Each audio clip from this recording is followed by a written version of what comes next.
राधे राधे महाराज जी। महाराज जी, मेरा प्रश्न है कि इस जीवन का अर्थ क्या है? मृत्यु के बाद क्या होता है? हमें मृत्यु के बाद भी क्या कर्म भोगना पड़ता है महाराज जी? हाँ हाँ, बिल्कुल भोगना पड़ता है। कर्मों का भोग तो अनंत जन्मों से हम भोगते ही चले आ रहे हैं, लेकिन कर्म परंपरा बंद नहीं हो रही। अगर हमारे एक कर्म का फल मिलता है तो 100 कर्म हम और नवीन से बना लेते हैं, जिनको आगे हमें भोगना पड़े। देखो, एक ही कर्म का तो दंड मिलता है आजीवन कारावास। एक ही कर्म तो ऐसा बिगड़ जाता है कि आजीवन कारावास मिला, और हमारे 500 कर्म हैं, तो यहाँ जो भोगो भोगो, इसके बाद नरक भोगो जाके।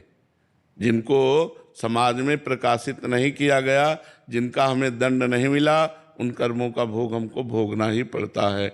जब शरीर केवल छूटता है, ये केवल शरीर छूटता है, आप और आपका सूक्ष्म शरीर और कारण शरीर, ये तीनों साथ होते हैं। नरक जाओगे, यातना शरीर मिलेगा, देवलोक जाओगे, देव शरीर मिलेगा।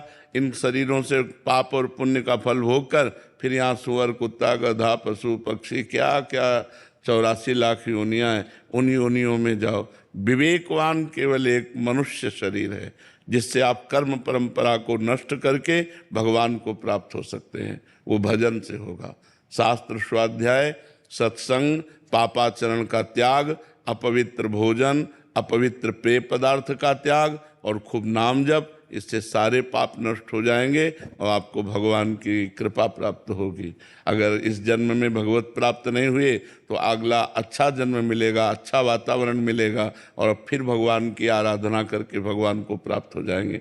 अगर ऐसा नहीं तो पुनरपि जननम, पुनरपि मरणम, पुनरपि जननी जठरे शयनम, बार बार जन्म, बार बार मरण, यही भोगते चले आ रहे हैं जब से सृष्टि हुई, और ये भोगते रहेंगे जब तक भगवत प्राप्ति नहीं होगी।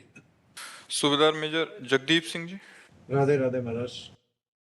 राधे राधे महाराज जी। महाराज जी, आप कह रहे हैं कि पिछले 2 साल से यहीं पर कार्यरत थे, तो इस कार्यकाल के दौरान महाराज जी आपसे जुड़े और बहुत सारी जो मनोवृत्तियां थी उनके विकार दूर हुए, चंचल मन स्थिर होने लग गया महाराज जी। बट अभी पोस्टिंग आ गई है लद्दाख में, तो कह रहे हैं कि वहाँ कैसे महाराज जी, बड़ा डर लग रहा है कि वहाँ रह के कैसे आपके साथ जुड़े रहें। वायुमंडल का प्रभाव होता है। अगर आप नाम जप करते रहेंगे और सत्संग सुनते रहेंगे तो जो रही उत्तम प्रकृति, का कर सकत कुसंग, चंदन विष व्यापत नहीं, लपटे रहत भुजंग। अगर आप नाम जप करते हैं और अपने धर्म से चलते हैं तो चाहे लद्दाख में नहीं, चाहे लंका में लग जाए आपकी ड्यूटी, तो भी कोई फर्क नहीं पड़ता।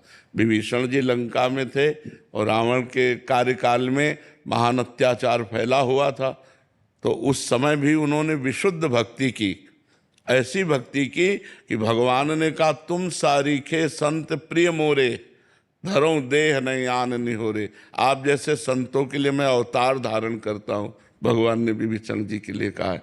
तो आप नाम जप करते रहिए, और जहाँ तक हो सके आप सर्विस में हैं, आहार की पवित्रता पर जितना बन सके उतना ध्यान देते रहिए, और आपसे राष्ट्रभक्ति बन रही है। कहीं भी रहें, एक भक्ति तो आपकी स्वतंत्र रूप से बन रही, राष्ट्रभक्ति, और भगवान की भक्ति अंदर से नाम जप करते रहिए, तो आपको कोई विचलित नहीं कर सकता। आपकी साधना इस क्षेत्र में बढ़ती रहेगी, क्योंकि आप बहुत बड़े कार्य में लगे हुए हैं। हमारे पूरे राष्ट्र की जो सुरक्षा है वो आपके कांधे पर है। अगर आप जरा सा चूक कर दें तो यहाँ आतंक मच जाए। नहीं, अगर हमारी आर्मी, हमारे जो राष्ट्रीय सैनिक रात रात भर जग कर, कष्ट सहकर, पर्वतों में जहां हम खड़े भी नहीं हो सकते, ऐसी परिस्थितियों में रह करके हमारे भारत की सुरक्षा कर रहे हैं, तो बहुत बड़ी ये राष्ट्रभक्ति है। आप कहीं भी तैनात हों, आप नाम जप करते रहिए और भगवान के आश्रित रहिए, तो राष्ट्रभक्ति और भगवान की भक्ति वो इसी जन्म में कल्याण कर देगी। तो आप जरा भी विचलित मत होइए कि हमें ऐसी जगह ट्रांसफ़र हुआ है, कहीं भी ट्रांसफ़र हो, तैनात रहिए राष्ट्रभक्ति में।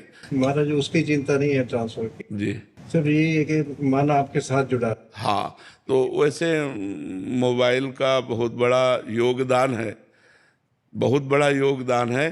कई लोग ऐसे मिलते हैं जो मिलते बाद में सुधर पहले जाते हैं, तो मोबाइल के योग से ही तो मिलते हैं। मिले बाद में और सुधर पहले गए, तो मोबाइल का योग, तो अगर रोज सत्संग सुनते रहेंगे आप तो हमें लगता है कि सानिध्य का अनुभव होता रहेगा। रोज जो है सत्संग सुनते रहिए और नाम जप करते रहिए। और जब छुट्टी मिले तब कभी एक बार दर्शन दे गए, कभी छुट्टी तुम 2-4 महीने में जब मिले तो एक बार घूम गए। भगवत धाम है वृंदावन, संतों का दर्शन, बिहारी जी के दर्शन कर लिए, फिर अपने चले गए। बैटरी चार्ज हो जाती है संतों के दर्शन से, संतों के संभाषण से, बिहारी जी के दर्शन से। एक जीवन में नई ऊर्जा आती है, एक नया हमारे अंदर बल आता है। तभी तो हम गंदे विषयों से बच पाते हैं। नहीं, गंदे विषय हमें परास्त कर दें। हम अगर निकल पा रहे हैं गंदे विषयों से तो हम अनजाने में हमारे अंदर ऊर्जा शक्ति जा रही। संतों के संग से और भगवत दर्शन से हमारे अंदर ऊर्जा शक्ति आध्यात्मिक बढ़ती है, जो लौकिक कामनाओं की हमारी आकर्षण वृत्ति उनको दबाकर भगवान की तरफ बढ़ाती है। तो आप निश्चिंत रहिएगा, हम आपके साथ हैं, आप निश्चिंत रहिए। सखा भाई, राधे राधे। राधे राधे महाराज जी। महाराज जी, आप कह रहे हैं कि आप धर्मयुक्त सुख भोगने की भी इच्छा रखते हैं और प्रभु की प्राप्ति की भी इच्छा हाँ, रखते कोई हैं। परेशानी नहीं, ये कोई मांग सही है? हाँ, बिल्कुल सही है। गृहस्थ धर्म में हो तो धर्मयुक्त विषयों का भगवद अर्पण मस्तु करके, धर्मयुक्त विषयों को भगवद अर्पण मस्तु करके, भगवत प्रसाद रूप सेवन करते हुए, भगवान का नाम जप करते हुए चलना, यही तो पद्धति गृहस्थ धर्म की। इसमें कोई निषेध नहीं, पर धर्मयुक्त बहुत बढ़िया शब्द है कि धर्मयुक्त विषयों का सेवन करते हैं। अधर्म की क्रियाओं का त्यागी और धर्मात्मा पुरुष भजन करके भगवान को प्राप्त हो जाता है। और मुझे प्रगट सानिध्य भी चाहिए और धर्मयुक्त भोग भी चाहिए, ऐसे हो सकता है? अच्छा, हो जाएगा, बिल्कुल हो जाएगा।